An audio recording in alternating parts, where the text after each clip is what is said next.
puis j'ai croisé Sarah Khan, il y a 4-5 jours, même pas. Oui. Elle m'a dit, tu es libre parce que Bruce vient. J'ai dit, c'est qui Bruce? Alors voilà, quoi, c'est comme ça. Puis j'ai découvert et je me suis dit, tiens, vous faites un peu ce que mes amis font sur papier. Et j'ai demandé à un de mes deux amis, donc le professeur Antoine Lou Garcia, qui enseigne aussi à Turin, je pense. Okay. Tu connais? Il m'a dit, oui, je connais, mais je connais ses vidéos. Par contre, aussi Thierry que voici, m'a dit, mais oui, je connais ces chaînes, mais voilà un petit peu ce qu'il m'a dit de vous. Alors c'est très amusant. Mais je l'ai ce livre. Oui, c'est possible. Hein. Mais voilà, je lui dis, tiens, regarde, je reçois Bruce, et tu connais, et voilà ce qu'il m'a répondu. Je veux dire, c'est de toute beauté, de toute douceur. Oh, c'est gentil ça. C'est très gentil, quoi. Donc Thierry Mogenès, j'aime bien parce que c'est la vulgarisation qu'il a apportée, lui, en tant qu'historien, sur les mathématiques, avec justement la collaboration d'Antoine. C'est très délicieux, je trouve. Ah, c'est adorable. Voilà. Ça, je vous le laisse, je vous le laisse. Donc vous connaissez ces deux ouvrages qu'il avait fait, quoi. Qu'ils ont fait tous les deux. Celui-là, je l'ai, celui-là. Voilà. Et ils avaient déjà fait aussi le théorème d'Hippocrate. Celui-là, je ne le connais pas. Voilà, voyez-vous, donc voilà. Incroyable. Ah bah merci, ça fait plaisir. Ouais, ça je vous le laisse. Ah bah c'est gentil. Voilà. Mais donc je vous ai découvert en tant que youtubeur. Moi je suis un tout petit youtubeur, j'ai une petite chaîne avec 500-600 abonnés à peine. Parfois, bon, il y a certaines vues qui sont, enfin certaines vidéos qui sont vues 20 000 fois, mais pas toutes. Il y en a qui sont vues 100 fois ou 50 fois. Tout dépend un petit peu comment cela fonctionne, quoi. Mais j'ai découvert que vous êtes informaticien. À l'origine, ouais. Alors, il y a eu ce plaisir de communiquer, autre part que dans un cercle, je vais dire, réduit, et de créer une chaîne. Ça a été le départ, quoi. Oui. Et ça s'est fait complètement par hasard, en fait. En 2013, j'ai découvert, grâce à mon petit frère, que sur YouTube, il y avait des chaînes de vulgarisation scientifique en anglais. Oui. Et on s'en est regardé des dizaines, et puis au bout d'un moment, je dis, mais y a-t-il des choses en français? On a cherché, on n'a pas trouvé. Alors moi, je râlais un petit peu en disant, oui, on est toujours en retard. Et il m'a dit, bah vas-y, fais-le. Et c'est parce qu'il m'a dit, vas-y, fais-le, que je me suis lancé. D'accord. Une formation de philosophe aussi, un peu? Non. C'est la découverte, parce que je vois qu'Aristote, vous aimez le chatouiller, quoi. Oui, alors en fait, ça c'est quelque chose qui est venu assez spontanément. C'est que quand j'ai fait mes premières vidéos, les premiers sujets que j'ai traités, à chaque fois en creusant sur l'origine, sur l'histoire des sciences, etc., à chaque fois je tombais sur Aristote qui s'était planté sur le sujet. Et donc je me suis dit, c'est drôle parce que moi l'image que j'ai d'Aristote, grand penseur, qui est vraiment à la base de dans ma tête, hein, de toute la pensée moderne, pas du tout, mais... Et du coup je me suis dit, c'est marrant de le prendre à contre-pied. Et puis au bout d'un moment c'est devenu un petit peu un running gag. Mais ce que j'aime à rappeler aussi, c'est que Aristote, ok, il s'est souvent trompé, mais c'est parce qu'il s'est posé toutes les questions. D'accord. C'est-à-dire que moi, des fois, j'étais surpris de faire une vidéo sur le magnétisme et de découvrir que Aristote, à son époque, s'était demandé pourquoi l'ambre semblait attirer le tissu quand on le frottait. Enfin, il s'est posé tout un tas de questions. Et vous découvrirez sur le petit mot que vous allez encore approfondir de Thierry Mogenès, ce qu'il dit justement sur Aristote, un petit peu les affinités qu'il a avec vous justement concernant ce personnage. Ça c'est somptueux, quoi. Mais c'est trop long à lire, mais je vous laisse à découvrir. Voilà. Donc, vous évoluez au fil du temps, puis vous vous dites, mais tout compte fait, moi je peux broder une histoire ou un thriller autour des expériences que j'ai vécues et me plonger dans ce monde-là. Bah en fait, même, je dirais plus que ça, en fait, je pense qu'en réalité, à l'origine, j'ai plus envie de raconter des histoires que d'expliquer la science. J'aime beaucoup parler de science, mais c'est vrai que mon premier amour, c'est raconter des histoires. Faire du storytelling. Oui, sauf que moi j'ai grandi en me disant, non, d'abord, c'est pas un vrai métier, et puis je suis pas compétent à ça. Et c'est en me lançant sur YouTube que ça m'a débloqué des cases dans le cerveau, que je me suis dit, mais en fait j'ai le droit d'essayer. Et si ça marche pas, tant pis, j'aurais échoué, mais j'ai le droit d'essayer. Et donc j'ai décidé de me lancer, et puis ça s'est plutôt bien passé. Donc moi, tant que personne me dit un non ferme et définitif en disant c'est pas pour toi, je continue. Mais d'accord. Dans la plume, ça se ressent un peu... Ça se ressent fort, je veux dire, c'est ce côté orateur que vous avez. Parce qu'encore une fois, il y a le côté littéraire qui, je dois dire, devrait encore un peu se peaufiner, me semble-t-il. Ah mais complètement. Parce que là, on sent qu'il y a quelqu'un qui a l'habitude de parler avec les expressions, les constructions de phrases. c'est quelqu'un qui cause, qui aime causer et qui est à son aise là-dedans. Et je pense aussi que ça se voit effectivement dans les bouquins, dans le sens où il y a beaucoup de dialogues, beaucoup de discours ça directs. Ça crée un rythme, évidemment. Bien sûr, et puis surtout, c'est moi je veille à ce que les dialogues sonnent naturellement. Qu'on entende les voix qui les disent, donc ce soit pas vraiment un discours littéraire. Mais c'est très certainement, il n'y a aucun doute là-dessus, j'ai des vraies lacunes littéraires. C'est-à-dire que moi, quand j'étais à l'école, où on nous faisait lire les grands classiques, je trouvais toujours un moyen de ne pas les lire, parce que dès lors qu'on m'obligeait, j'avais pas envie.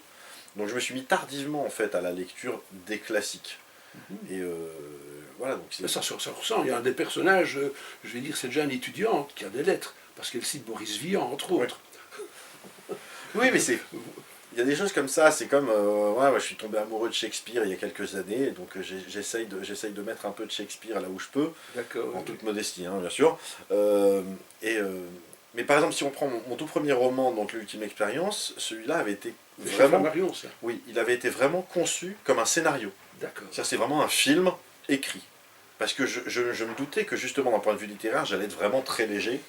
Et j'essaye au fur et à mesure maintenant d'étoffer, d'avoir des personnages qui ont des pensées intérieures, qui ont un monde intérieur, de les installer, d'installer un environnement. J'essaye de plus creuser dans cette direction. Et j'y vais petit à petit. Est-ce que vous êtes déjà glissé dans le monde de ces auteurs de polar, de thriller, style Manzor ou bien Sonia Nelson, dans ce monde-là? C'est une grande famille qui est extraordinaire. En fait, ce qui se passe, c'est que moi je pensais savoir ce qu'était le polar, et j'ai découvert très récemment, notamment il y a quelques jours, j'étais au salon du polar à Lens. À Lens, oui, vous les avez tous vus là. Oui, et j'ai découvert en fait que c'était vraiment quasiment un monde parallèle en fait. C'est une grande famille. Tout le monde se connaît. Parce que moi, dans l'expérience que j'ai, c'est que tous les auteurs se tirent au flanc dans la littérature générale, mais dans le monde du polar, c'est un noyau. C'est ça. Là, ils se prennent dans les bras, ceci, cela, qu'est-ce que tu as écrit dans la littérature classique. Et j'ai vu ça justement, j'étais très surpris par ça, parce que moi, les quelques salons que j'avais fait avant, c'était des salons généralistes, ou alors il pouvait y avoir des affinités par maison d'édition, ou alors parce qu'on se connaissait par ailleurs, mais c'était à peu près tout. Et là, effectivement, j'ai vu ce côté grande famille, je me suis dit, ah tiens, voilà un monde qui me plaît. Vous devriez essayer de venir ici à Bruxelles, à l'Iris Noir. L'Iris Noir, d'accord. Oui, qui est vraiment concentré, ça se fait au Palais des Académies, dans un lieu prestigieux. Mais là-bas, donc, Sarah pourrait vous en parler, parce qu'il y a beaucoup de ces auteurs qui y vont. Mais là, ce n'est vraiment qu'un noyau, et à foule pendant 2 jours. Hein. Alors ça, c'est un truc à ne pas rater. Ah, chouette. Parce que là, j'aimerais bien un petit peu vous défendre aussi. Merci. Je vous dis, il y avait Gérard Choquet qui était là-bas, il y avait sûrement Yann Manot qui était ce week-end à Lens et tout. Et les plus grands étaient là, quoi. Oui, il y avait René Manzor aussi, qui est déjà venu.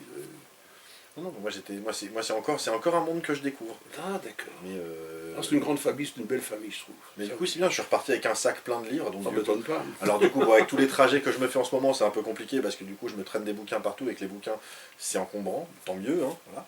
Mais du coup, je vais avoir beaucoup de lectures. Et ça fait 2 fois que je dis du coup, il faut que je fasse un peu attention. Oui, ça c'est noté, c'est déjà, je pense que ça fait peut-être 4 déjà. Pardon.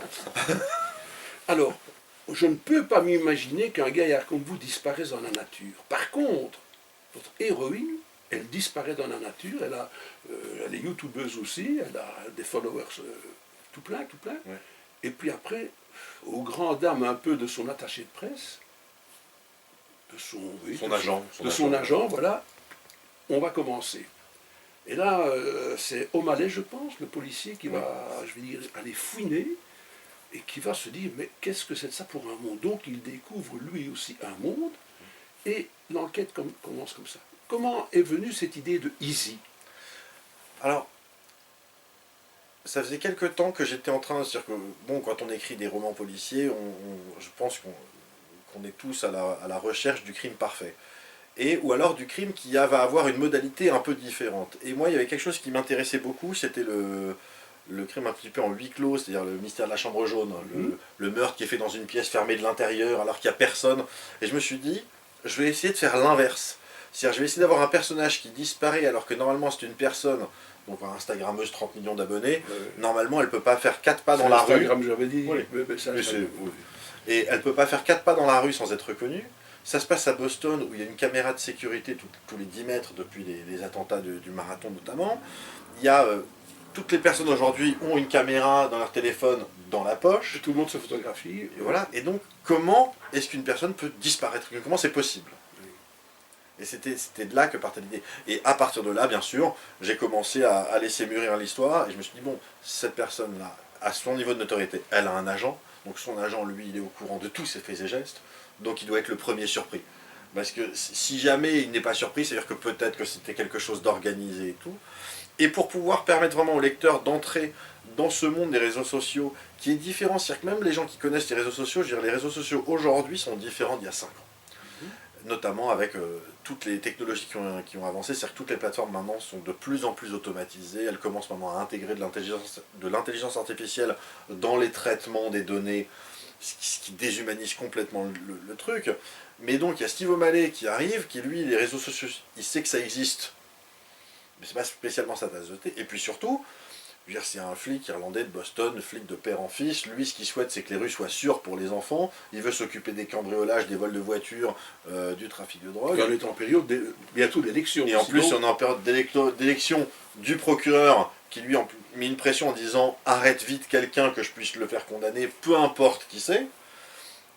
Et Steve O'Malley, il est quand même plus ou moins convaincu que cette gamine-là qui a disparu, qui doit avoir 20 ans, qui est manifestement multimillionnaire, qui se fait payer des dizaines de milliers de dollars pour prendre des photos à la plage.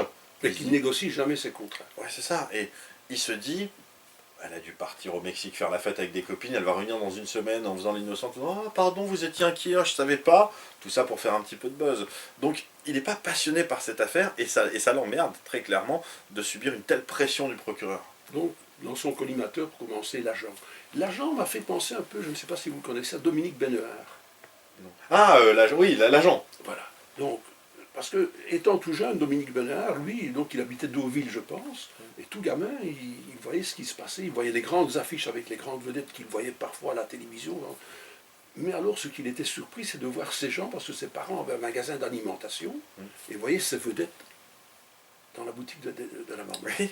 Donc, il approchait, alors que s'il allait du côté du casino, il y avait des fils, il y avait des barrières, c'était no man's land pour ainsi dire, pour lui, petit gars du coin. Donc là, il les a vus de près, et c'est un petit peu cette approche timide qu'il a eue avec l'une ou l'autre de ces vedettes, qui lui ont fait mettre le pas justement, faire le pas vers ce métier d'agent. Et je dois dire, votre jeune, il est très timide aussi.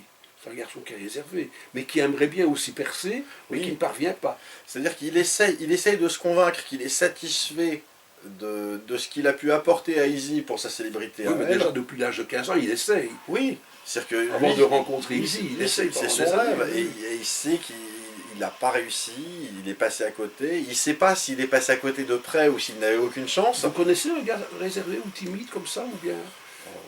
Oui, on en voit passer de temps en temps des gens comme ça qui nous on les reconnaît, c'est des gens qui se lancent, par exemple sur YouTube, on dit souvent pour de mauvaises raisons. C'est-à-dire qu'on les voit venir, c'est-à-dire qu'ils essayent d'avoir un format, mais on sent que c'est pas un format sincère, on sent qu'en fait eux ils cherchent juste, ils disent il n'y a personne sur ce créneau-là, je vais pouvoir, et en général c'est des gens, on les repère très vite parce qu'ils font 2, 3, 4 vidéos, et puis si à la 4e vidéo ça commence pas à monter, ils arrêtent, ils disent bon c'est pas ça, faut que je fasse autre chose. D'accord, ils ne persévèrent pas un peu dans... Non.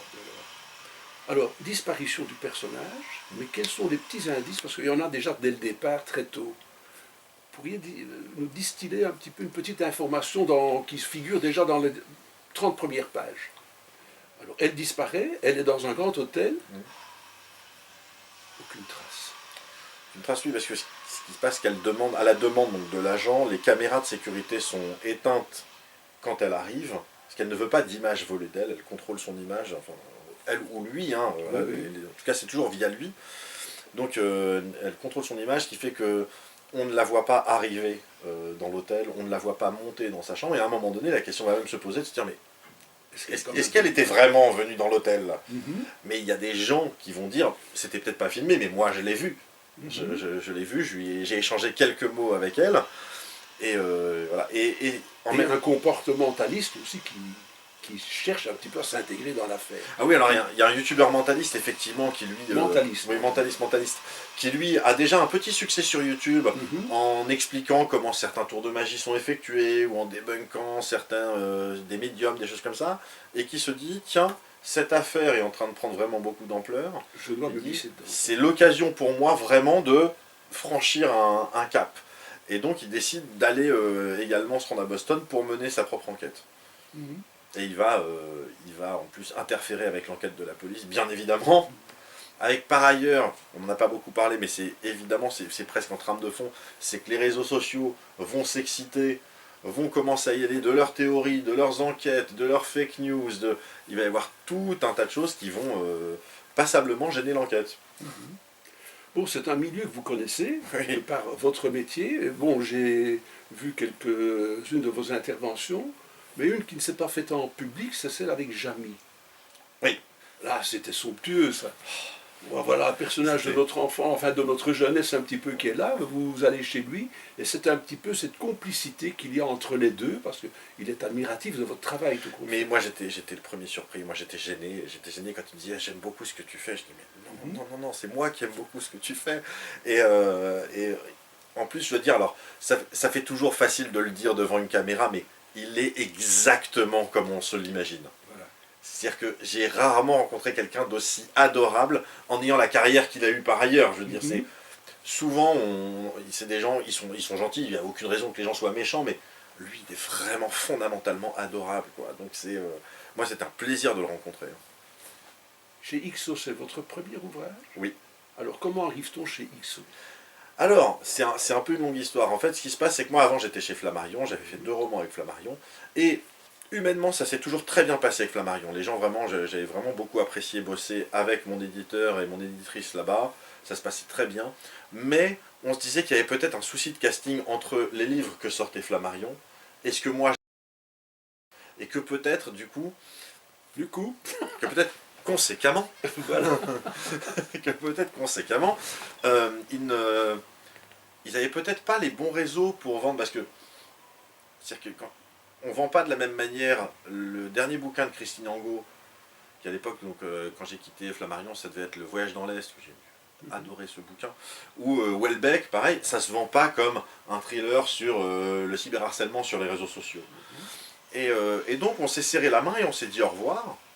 Et à ce moment-là, moi j'étais déjà en train d'écrire Easy a disparu, et je me suis dit, je vais faire comme si j'avais une deadline, je vais continuer d'écrire, je vais avancer, et puis j'ai pris un agent littéraire.